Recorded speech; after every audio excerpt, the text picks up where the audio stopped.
Andrea Preston, good afternoon and welcome to the lockdown sessions. How are you? I'm very well, thanks, Brad. Thanks for having me. This is great because we've known each other a while. We've worked together for many years, and you are the HR director at TES. And I thought it would be cool to get you on today and to explore from an HR perspective. And you've worked across industry in HR senior roles.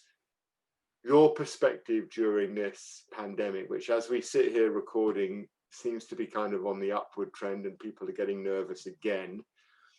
Maybe you could offer us a real perspective from an HR point of view of how you've seen this last 6 months, and as we look forward from an HR point of view, maybe things that we can think about doing, or maybe organizations can start thinking about doing based on what you've experienced. Because right now we have 304 subscribers. It's gone up 2 subscribers since last week.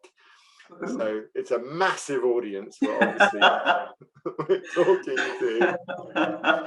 Well, thanks to everybody who's listening. Exactly. So absolutely. Come on, let's dive in with a starter for 10.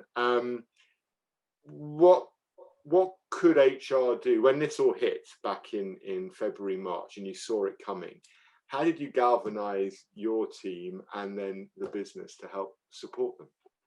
Yeah, for me, there was a lot about not panicking, at least creating an illusion of calm, because let's face it, it was unprecedented. Nobody had ever experienced it before. And for me, it was about really communicating well, engaging well. And actually, I think HR teams in lots of different sectors and lots of different organisations really demonstrated that they could add value. And for us, it was about saying, here are our plans, this is how we're going to react, and this is what we're doing, and this is why we're doing it, and really sharing that with people in a way that they understood.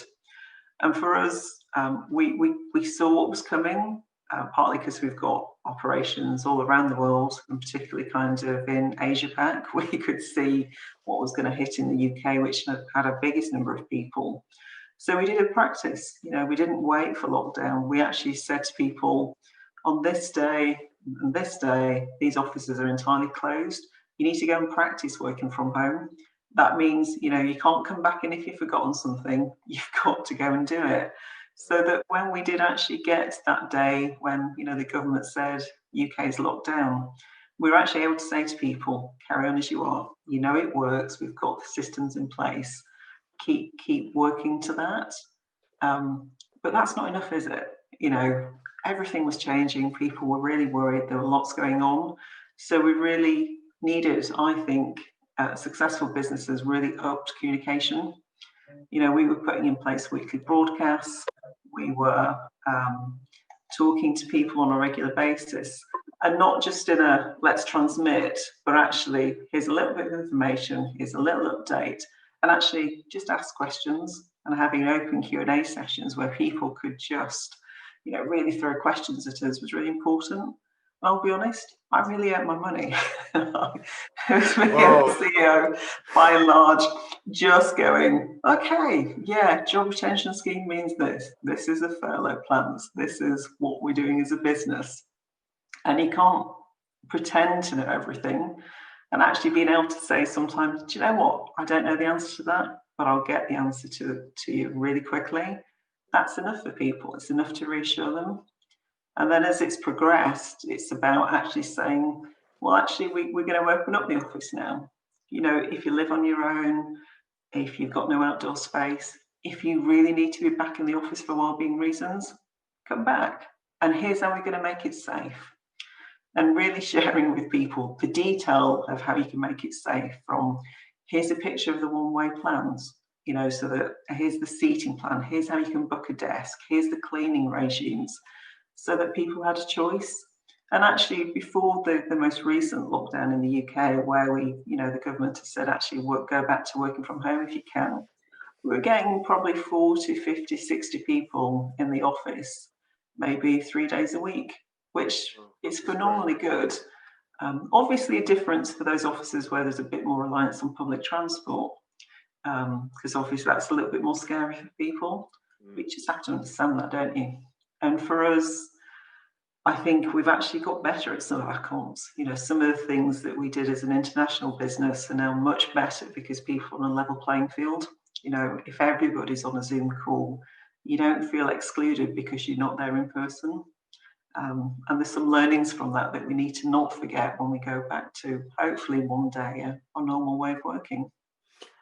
I sense the world has changed for good, because most organizations have qualified that you don't have to be in the office to deliver. I sense a lot of managers and leaders are having to reframe how they lead people, because they can't be focused on how someone's doing a job. It needs to be what's getting done. And I sense that's been a good thing. I wonder, from an HR point of view, you mentioned kind of the safety stuff. This interests me a lot. Psychological safety. Are your team trained in helping people feel that safety? And what about kind of leaders in the business whose job it is to create that safety? I mean, people aren't trained in this stuff. It's psychological safety is a new topic for a lot of people. No, it really is. And you think we've got things like mental health first aiders. We've started to increase our training about how to manage remotely.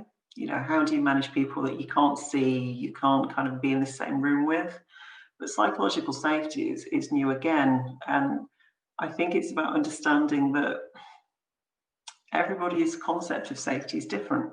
You know, it's not consistent. And unless you listen to people and find out what the concerns are, you can't help them. And that's a really good conversation to have. But actually, that's the essence of management, isn't it? Essentially, can you have a good conversation with someone? Can you understand and listen and let them be heard and do something about what you've heard? And if we can teach people to do that, which I think we can, then I think we can get to a point where we can have a better appreciation of that kind of psychological safety. I suppose for people wanting to come back into work, it must have been on people's minds just in their questions that they were asking. Yeah, very much so. And let's face it, some people really wanted to. You know, for you know, there's a blend, isn't there? For me, I've seen some people who are desperate to get back to work, whether that's because they just want to go to a different place because they're in a shared house and there isn't enough space and it's open plan, or it's a very small space, or just that they're fighting with a teenager for the Wi-Fi. You know, some people just wanted to get back into work. Then there's been another group, I think, who actually, people like me, who's been surprised at how much I've enjoyed working from home. If you'd have asked me a year ago, I'd have said no, don't like it. But actually, because everybody else is, I've quite enjoyed it, not felt like I was missing out. Yeah. And there are some people who just now want a bit of both. You know, we talked just prior to this call about, has the world changed forever? And I think now most people are going, does it have to be one thing or the other? Can I have a bit of both? Can I have a blend? And that moderation for me is probably going to be more exciting going forward.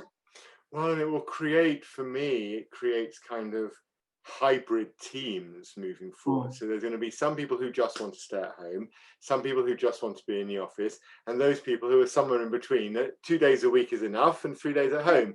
And that helps with childcare or whatever else is going on. I've said before that I had a 20-year-old and a 21-year-old living in my house over lockdown, and I was just astonished at the amount of food they both ate.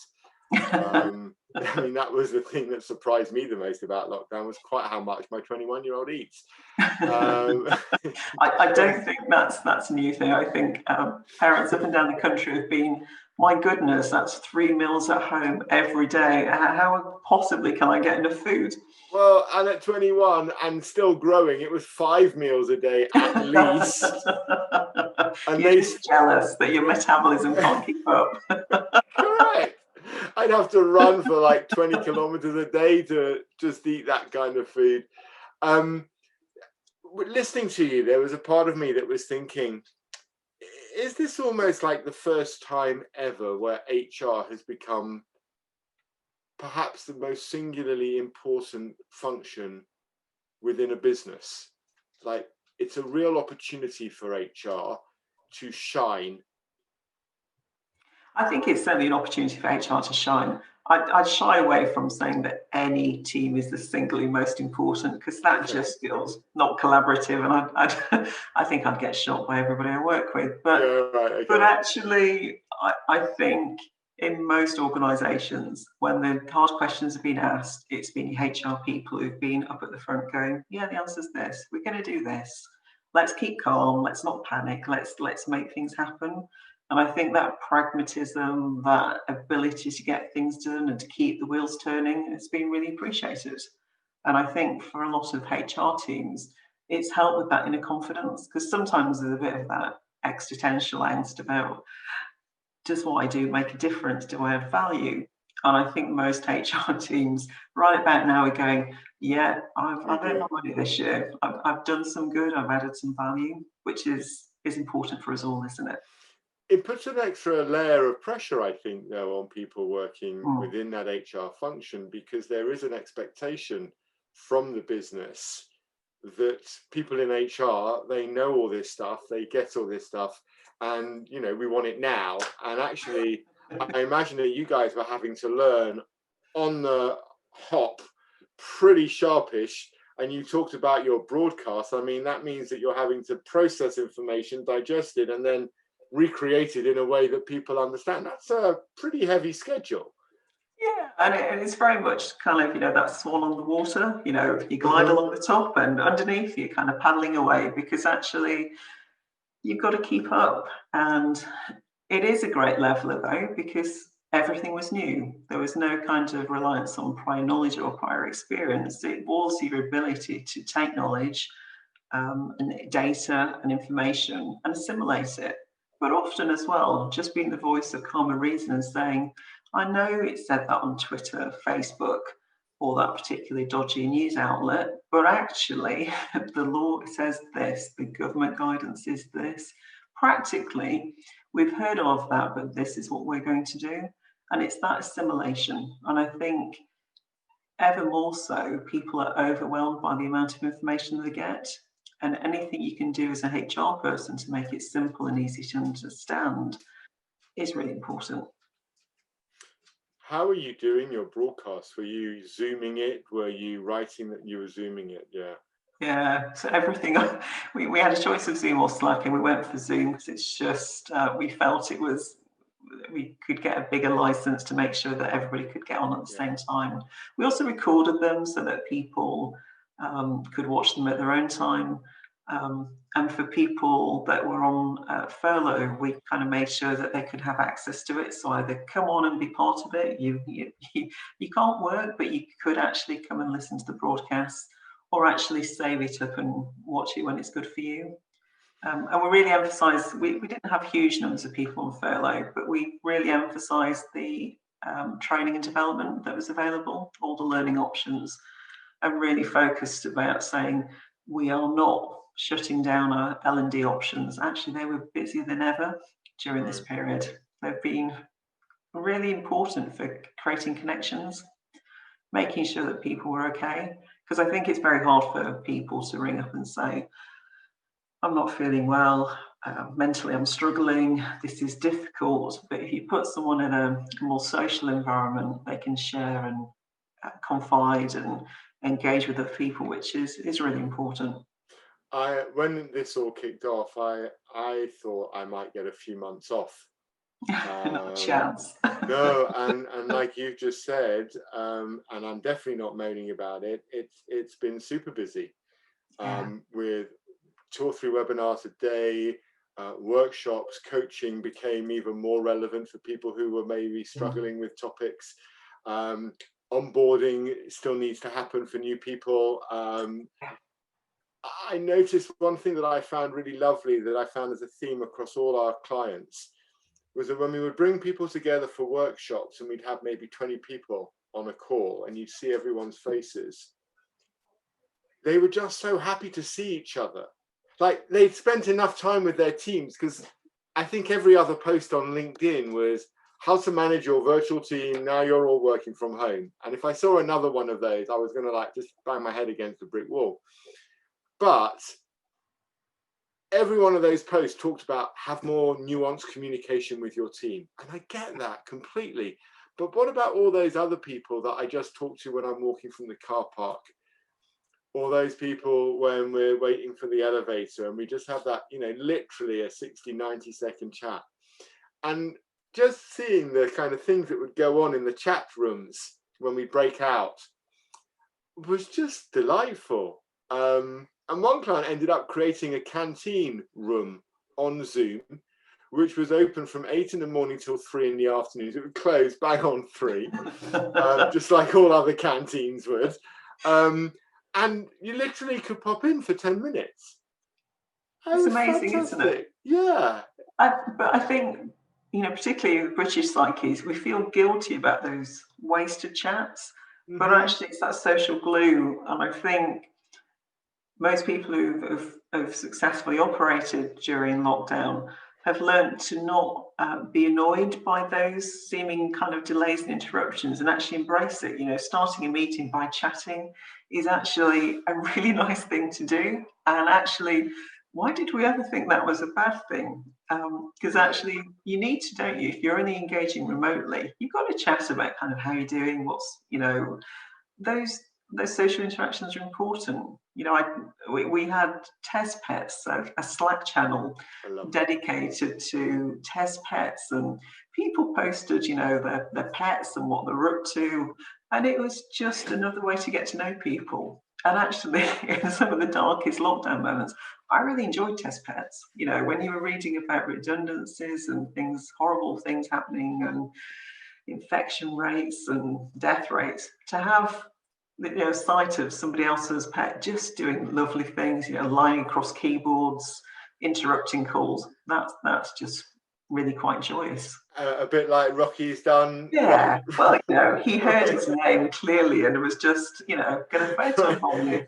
Right now, he's coming to say hi. I like that change, and I hope that there is that kind of, that level of kind of compassion remains, because I was chatting with someone the other day and he was saying how, you know, we're all in the same boat, and I kind of referenced and said I kind of reframe it, because I think we're all in the same storm, but we're all in different boats. We are. And, you know, some of us are in canoes and some of us are in, you know, 120-foot cruise liners. And I do think that there's an opportunity right now where there is global empathy. We've all experienced this thing at the same time. And I wonder, can HR help sustain that people connection feeling that we had through this, where people do look out for each other? We do have a more nuanced communication. Because my fear is, you know, in 12 months' time, when things are, one trusts, back to some different kind of normality, we'll all just go back to chasing the number, and, you know, and it will just become execute. Where are you on this? And we'll forget this time when we were nice to each other. Yeah, I think it won't happen by accident. If we want it to continue and to be sustained, then we'll have to work really hard, because, you know, some people have got to know their neighbours, got to be more active in the local communities. It would be terribly sad if all that stopped, but it doesn't happen by accident. And I think it's that conscious choice. I don't think this is an unconscious possibility. You have to really want to do it. Yeah. But for me, we should try, certainly. Whether HR can support it, I'm not sure, because I think it's broader than HR. I think this is an individual choice as well as a collective objective, which is, how do we want to be?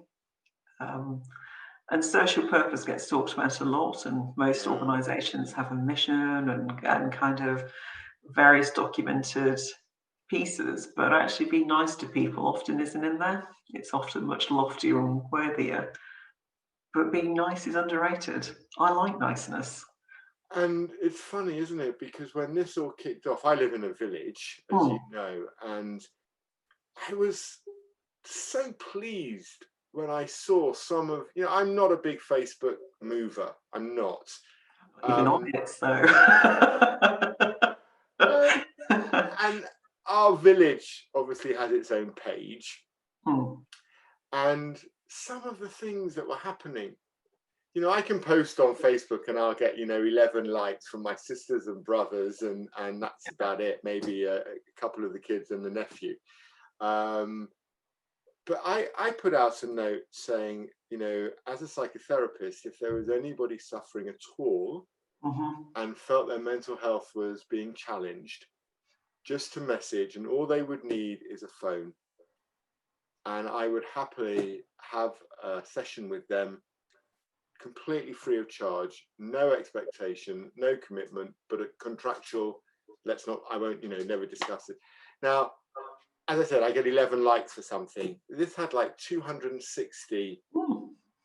And then as I started to read the messages that people were writing on it or tagging other people, this niceness, it really came out. And you started to see people writing to the local shop saying, if you need someone to deliver food, let me know, I'm there. And then you've got like 43 people offering. Now, as we've approached the end of the summer, now we're like really suspicious of everybody. And if someone coughs, we all run away. And if they're not wearing a mask, we're told to report them. So the world does look different. From your experience, especially when you look across the globe at your company, how much of a role do the leaders take in sustaining this care, this people side, this cultural side of how we've been operating? Because I sense they've got a big part to play in it. Absolutely. I think it's that walking the talk, isn't it? But I think a lot of leaders have done really well out of the pandemic because they've just become a bit more human. If you can see your boss in their home with their cat, dog, child, family, kind of wandering around behind them, isn't that a unique leveler? Do you not just also get a sense of them? And often we put leaders on pedestals as this perfect, all-knowing being, and actually they're just making it up like most of us are, trying to get by, sometimes getting it right, often getting it wrong, but learning from that and moving forward. And I think part of that niceness has been a bit of a recognition sometimes that people don't have all the answers and they're just like us. And if we can keep that, then I think there's an opportunity for leaders to keep, being their authentic self, sharing about themselves. And that helps in terms of moving that different direction. It has definitely created a different level of intimacy between leaders and their teams. Yeah. Without doubt. I wonder if there's a knock-on effect for inclusivity here as well. God, it would be lovely if it did happen, but I think inclusivity we've got to work much harder at. We are so poor at it in this country. When you look at the number of Black leaders at a senior level in our business, it's just not good enough. We've got better, I think, with women's representation, but in all other dimensions, we're sadly lacking behind. The LGBT plus leaders, you're lucky to be able to name kind of 3 or 4 at the moment because there just isn't that profile. And maybe as we get more, like you say, more intimate and more aware of kind of who our leaders are and their personal lives, maybe people will get more comfortable sharing. But at this moment, it's very much, you've got that LinkedIn picture. Yeah. And everything else is separate, isn't it? Well, and even then, LinkedIn is kind of, I think, quickly becoming the Facebook of corporate world, and people aren't really sure anymore. Some people post a lot.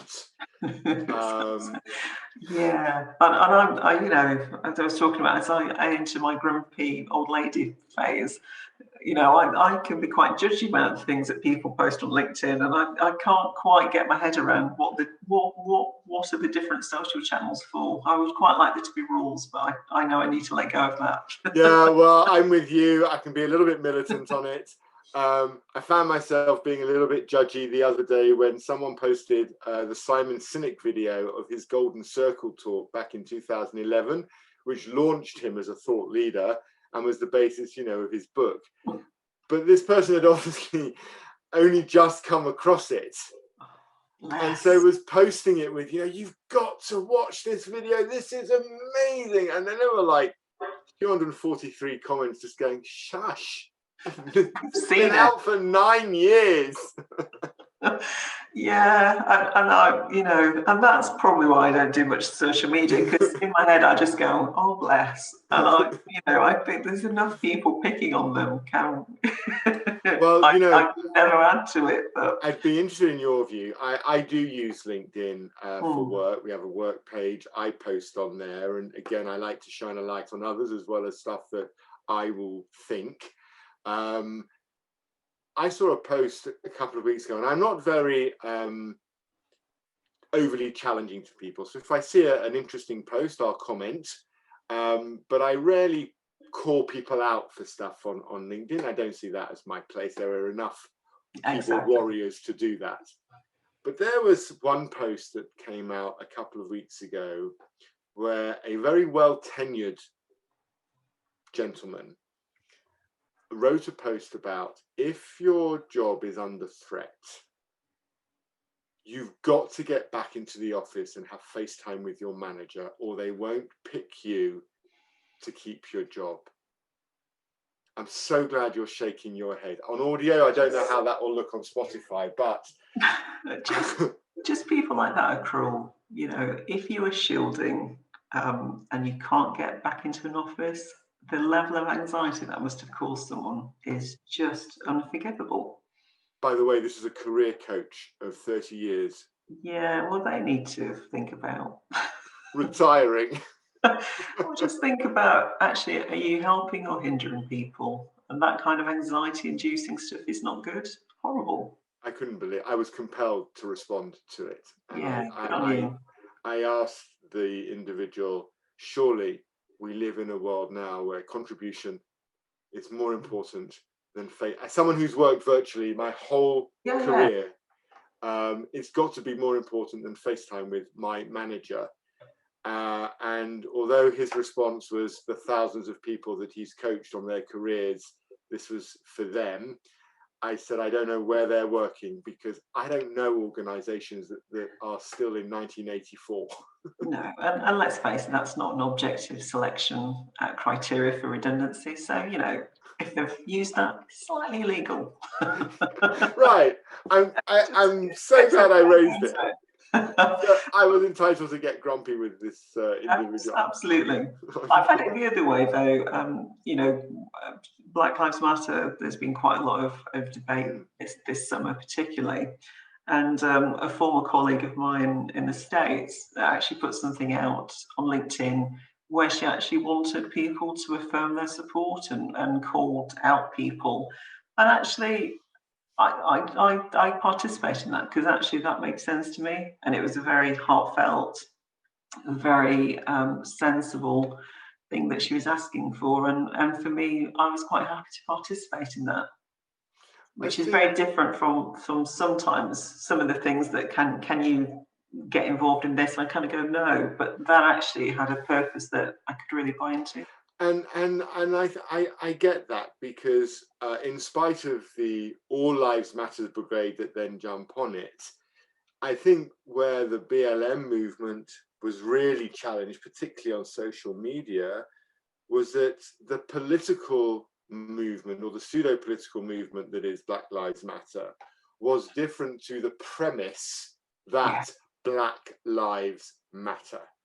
And so if someone asked me to post a black picture on a black screen on my Instagram. I was like, well, no, I'm not going to do that, because I don't support the political group that is aiming for defunding police, etc. But when I see some of the comments around, you know, it's awful that this young black guy was shot, but we really must stop looting and shooting, I'm thinking, surely it's awful that we're looting and you've got to stop shooting young black guys. So then, and my Charlotte will educate me on a daily basis of and I'm always a little bit nervous even entering these conversations. Absolutely. Because I know I'm getting it wrong.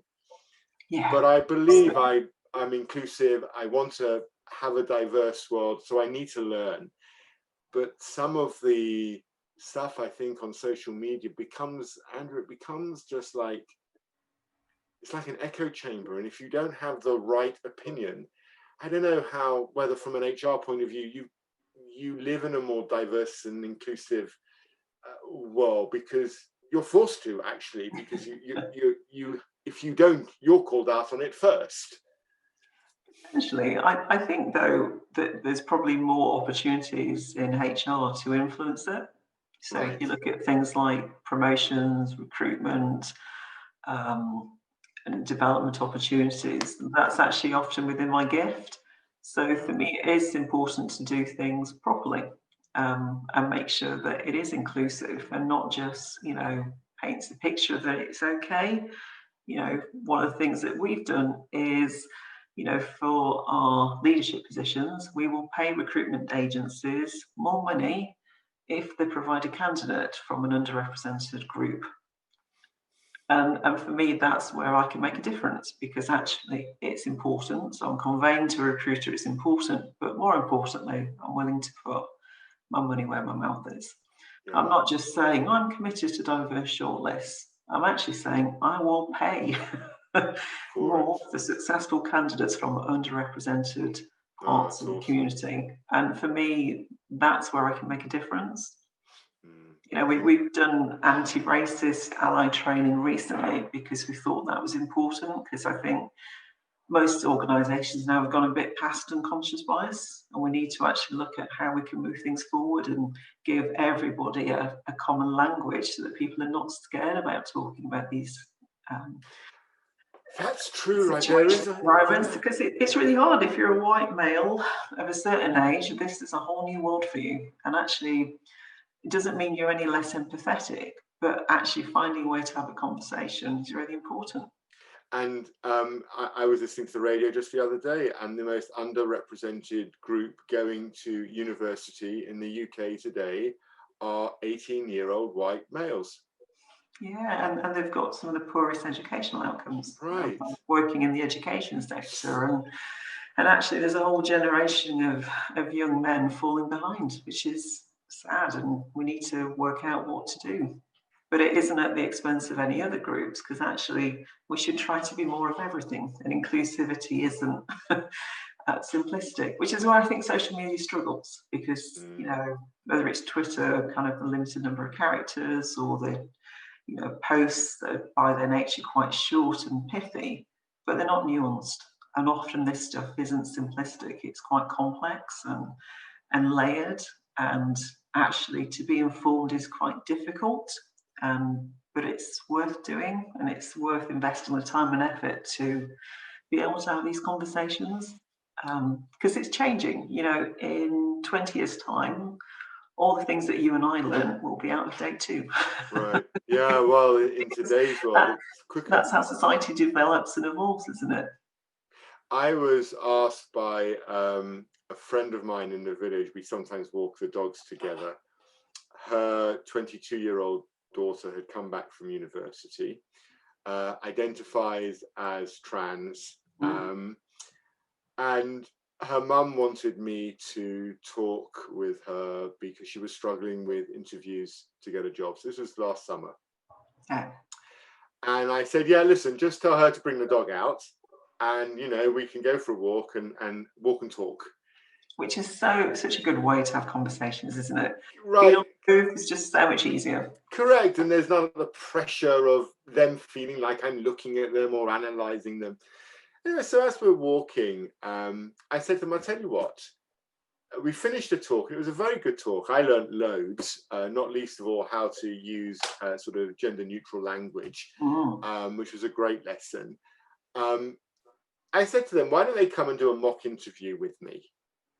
As if they were coming to join my company. So I told them to research my company, research CTG, learn what we do, and then I want you to come and interview for me as though you were coming. I wanted to see how they showed up, because walking in a pair of combat trousers and boots in a field is a great chat, but I don't know how they show up in an interview. So I wanted to be able to give them feedback. Well, when they turned up, they'd gone and had their hair done, which was interesting because they'd chosen to shave up the side of their head. Okay. And they'd had their ear pierced, you know, with the hole which splits the ear. Oh yeah, the separator things, yeah. Yeah, that was lovely. The nose ring was in, tongue pierced, stayed in, 3 piercings here. And they came in very smart black trousers, but with braces on as well. Yeah. But braces crossed over. And at the front, yeah. Yeah. And I said that we had the interview, and then I gave feedback on how they answered the question. This person has an English degree, highly intelligent, erudite, beautiful use of language, but I could not put them in front of my clients dressed like that. Yeah, tough. And I asked them what kind of feedback they got from other interviews, and they've been rejected from every interview they went along to. And I said, how similar is your dress today? This was them at their smartest. And I said, look, I don't know how to do this without now offending you, but if you come into my office looking like that, you'd scare the jeebus out of my clients. They wouldn't take you seriously. Now, in certain environments, that's absolutely fine. How do you give people, like, help me, because I'm meant to be good at the whole feedback piece, Andrea, right? And I was really struggling to tell this person that with your ear opened out and 5 piercings in your tongue and your mouth and 1 in your nose and your braces across your breast, it was not a great look for a corp. You know, I told you to research the company. How do you overcome this? Yeah, and for me, it's kind of, my favorite question is, how honest do you want me to be? Okay. and it's about kind of also, what reaction do you think people have to you? What do you want to convey? And often, if you understand what people are intended to convey, you can then explain where there's a gap. And for whatever reason, someone chose an outfit in a certain way, and what were you trying to convey? And often there's a disconnect between what they intended and what was received. And it doesn't mean that necessarily people have to, you know, I've got over tattoos. You know, if you'd have asked me 10 years ago, I'd have thought visible tattoos were not a good thing. But I am in a minority now, and tattoos exist, and I just, you know, don't get upset about that anymore, because actually lots of people have them, very credible, and it doesn't impact on their ability to do the job. But if there are variances, then most people would like to be told about it. And I don't know if you, a previous company I worked for, there was a young lady who was very influenced by the Kim Kardashian style of makeup. Right. And, you know, false eyelashes. I know who that is. Excellent, great. Really big eyelashes, lots of makeup, lots of fake tan. And she was saying that she wanted to move from the job that she was doing into this. And actually, Katie Jarvis, who you know, kind of actually said to her, you would be really good at this, but you've got a credibility problem. And the problem is that people will see you and make a judgment.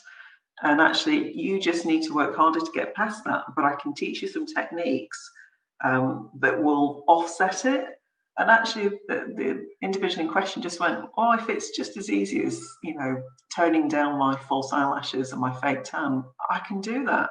Right. And actually, it was that whole, you can learn compensating techniques, or you can vary how you look and choose your audience. And I think it is that about choosing your audience. You and I have worked in lots of different sectors, and we dress differently, don't we? Right. Yeah. You know, when I worked for a law firm, I dress very differently to how I dress in the tech sector. And yes, I still maintain my own personality, but I am minded of the, you know, unwritten social rules that exist. And I think it's that acceptance that for young people, particularly this individual, they were at their smartest and they looked their sharpest. And actually they did. And if I was a media company, I would have said, walk through the door and where do you want to sign? Yeah. But sometimes it's about empathy as well, though, isn't it? It is about saying to someone, actually, this is what I'm wearing. Is this acceptable for you guys? And if you can have a conversation about it as that person who wants to look and dress different to your peers, actually, that's a real leveler too, because people can say, actually, that's all right, but this isn't, or this is. And you can have that conversation. You know, as we're talking, I'm reminded back in 1994, when I was leaving social care field and I was going into the corporate market, at least for a couple of years before I set up in business, I went for an interview, and at the first interview, the guy was impressed and said, listen, I'm going to invite you back to meet the manager, but you need to cut your hair. So I had really long hair at the time. And I'd been working with drug rehabilitation in social care. So I looked the part. I was working in East London. So I had literally long hair, big ponytail at the back. And I remember coming home and thinking, but if I don't get the job, I don't really have different hair. I cut my hair. So I can still remember turning up with my hair. I had to wear a suit. My hair in this very tight ponytail, like shoved down the back of my shirt. But to your point, it's this, you know, it's that authenticity. Yeah, it's a real balance. And for me, it's a tension. You know, it's that elastic band tension between, if you're not authentic, it's not good. But sometimes you can be too authentic and it can just have unintended consequences for how easy it is for people to kind of relate and get to know you. Which is why I don't really work a lot with law firms or accountant firms. But you know, they're changing. The last law firm I worked for, we introduced a dress for your day policy. And it was really interesting to see and it was like, if you want to wear your suit, you can. If you want to not wear your suit when you're just in the office, that's fine. And actually, that kind of went really easily. You know, what could have been quite traumatic, people actually kind of were like, I'm not seeing a client today. I can come in kind of jeans. And I had very senior partners saying, I wore jeans to wear today. And it was great. Well, you know, I mean, it's true. I remember years ago being invited down to work with some directors on a presentation skill, like a powerful presence workshop, we called it. And it was a gaming company owned by the Walt Disney Company. So I said to the account manager who booked it, I said, look, it's 2 days in Brighton. What's the dress code? Because Walt Disney was always like jeans and a comfy shirt. It wasn't a suit. And so the account manager, his name was Simon, he says, Brad, it's directors. It's the 6 directors. It's suits and boots. Really? Right. And I said, okay, but are you sure? Because this is a gaming company. He goes, it's the directors. I said, okay. So I drove down to Brighton, and I wear shorts. In fact, I'm in them today. I wear shorts all the time. So I've loved the last 6 months because I've been in shorts for 6 months. And sometimes when I had really big meetings, I would have like a nice tailored shirt just on my wall that I would put on for the meeting. And so I arrived down in Brighton about 7:30. I get changed out of my shorts and trainers into my suit, cufflinks, go in. Finance director walks in first at 8:30. Andrea, he's in shorts and a Hilda and a hoodie and kind of sandals and socks. As all of the guys walk in, you know, none of them are in suits and boots. And when we when we got to the topic about an hour in that said about, you know, engaging with your audience, they said to me, so who agreed the dress code with you today? And I said, yeah, I know, I'm feeling a little bit out of it. And at lunch, was it lunch or at first break, I went back to my car and I put my shorts and trainers back on. Yeah. And I think there is this, again, it goes back to authenticity, and maybe we've moved all the way around in a circle from our starting point, which is maybe what HR does and what it can help people do is engage and enable people to maintain this authenticity that we've all had working from home, that niceness that you talk about, because that's what I've observed. I've observed that people have found comfort with their authenticity. So kids do come in, dogs do climb up halfway through a call and then settle back down under the desk to have a little snooze. And maybe that's where you guys can have a real ongoing impact, is to keep embracing this authenticity. It would be great, wouldn't it? And it's, I think, worth trying to achieve, because wouldn't it be nice if everybody could be their whole selves at work? And, you know, to get to a point where actually the differences in how people dress actually were not a big thing. We're not there yet, but it would be nice, wouldn't it?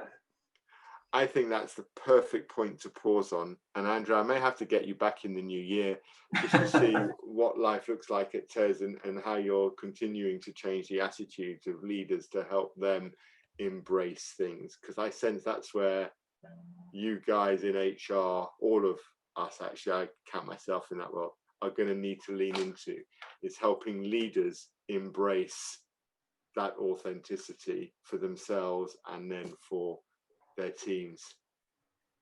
Fantastic. Well, I look forward to it. It's been an absolute pleasure.